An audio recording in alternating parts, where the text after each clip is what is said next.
क्या आप में से किसी ने सूर्यदेव से दोस्ती करी है? शायद नहीं, लेकिन मैंने करी है। और आज उसी का मैं एक रियल एक्सपीरियंस या फिर मेरा एक मॉर्निंग रिचुअल आपके साथ शेयर करने आई हूँ। तो स्वागत है आप सभी का।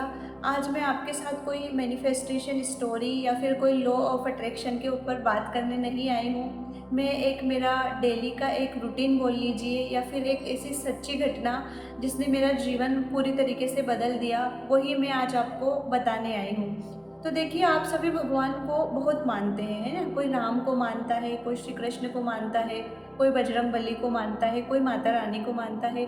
पर क्या आप में से किसी ने भी इनको देखा है? नहीं, आपने सिर्फ इनको फ़ोटोज़ में देखा है और आप मन ही मन इनको स्मरण करते हो, इनको याद करते हो। लेकिन हाँ, एक ऐसे भगवान हैं जिन्हें हम रोज़ देखते हैं, रोज़ उनसे मिल सकते हैं, और वो है सूर्य देवता।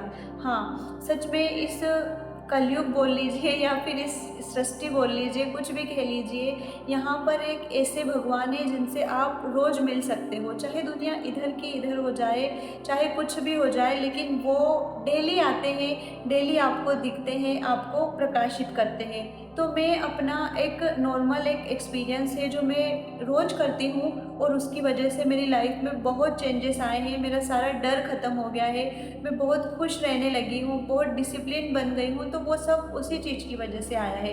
तो ज़्यादा कुछ नहीं करती हूँ, जैसे ही उठती हूँ तो मैं छत पर आती हूँ, और जैसे मेरे को सूर्य देवता दिखाई देते हैं, मैं उनको देखकर हल्का सा मुस्कुराती हूँ और बोलती हूँ, आज वापस से आ गए ना आप टाइम पर। गुड मॉर्निंग करती हूँ और उनसे बात करती हूँ। आज आप वापस टाइम पर आ गए, आपका टाइम फिक्स है, आप रोज़ाना आ ही जाते हो।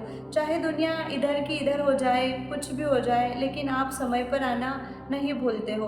तो फिर मैं उन्हें यही बोलती हूँ कि जैसे आप अपने जीवन में डिसिप्लिन हो, चाहे कुछ भी हो जाए, आप रोज़ समय पे आते हो, ऐसे ही आप मुझे भी अपने जीवन में डिसिप्लिन बनाइए। मैं भी अपने जीवन में कुछ कर सकूँ, चाहे परिस्थितियाँ कैसी भी आए।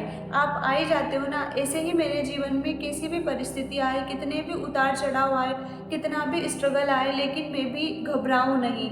मुझे भी आप ऐसा ही बना दीजिए। फिर मैं उनको बोलती हूँ कि इतनी गर्मी में आप तपते रहते हो, आप फिर भी प्रकाशित होते हो, फिर भी आप दुनिया को चमकाते हो, उजाला देते हो, और पूरे विश्व में आपकी रोशनी फैली हुई है। ऐसे ही आप मुझे भी बनाइए। चाहे कुछ भी हो जाए, कितना ही स्ट्रगल आए, कितनी ही परेशानियाँ आए, लेकिन मुझे उसका कोई फ़र्क नहीं पड़े। मैं भी आपकी तरह चमकूँ और अपनी कुछ ना कुछ नई पहचान बनाऊँ। तो मैं आपसे यही प्रार्थना करती हूँ कि हे सूर्य देवता, आप मुझे भी ऐसा ही बनाइए। मैं उन्हें कोई भगवान या फिर ऐसा मानकर बात नहीं करती हूँ, मैं उन्हें एज़ ए फ्रेंड मानकर बात करती हूँ और ये सारी चीज़ें बोलती हूँ। और फिर मैं वहीं खड़ी रहकर हाथ जोड़कर आँख बंद करके 9 बार गायत्री मंत्र का जाप करती हूँ या फिर गायत्री मंत्र की चैंटिंग करती हूँ। आपने सुना ही होगा कि ऋग्वेद में गायत्री मंत्र को सूर्य देवता को ही समर्पित बताया गया है, और एक तरह से जो गायत्री मंत्र है वो सूर्य भगवान के लिए ही है। तो आप भी अपने जीवन में किसी तरह का डर, किसी तरह की एंजाइटी फील करते हैं, या फिर आपको लगता है कि आपके भी इमोशंस थोड़ी देर में कभी रोना, कभी हंसना, कभी डर जाना, कभी परेशान हो जाना, ऐसी सारी चीज़ें आती है। तो अगर आप भी रोज़ ये रिचुअल फॉलो करते हैं तो कहीं ना कहीं आप भी बहुत परिवर्तन देखेंगे। अब ज़रूरी नहीं है कि जो मेरे साथ हो रहा है वो आपके साथ भी हो सकता है आपके अनुभव मेरे से ज़्यादा और अच्छे हो, या फिर आपको कुछ और नया मिले।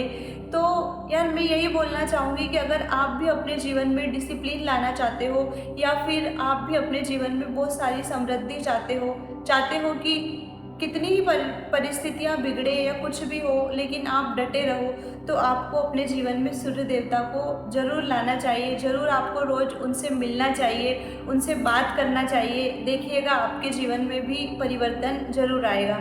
और एक और चीज़ का बेनिफिट आपको होगा कि बहुत सारे मैक्सिमम बॉयज़ के साथ ये होता है कि अपने जो पिता है उनके साथ उनके रिश्ते खराब होते हैं। तो कहीं ना कहीं आपका सूर्य कमज़ोर होता है, इसी वजह से आपके पिता के साथ आपके रिश्ते खराब होते हैं। तो अगर आपका सूर्य अच्छा होगा तो आपके संबंध आपके पिता के साथ भी बहुत अच्छे होने लगेंगे।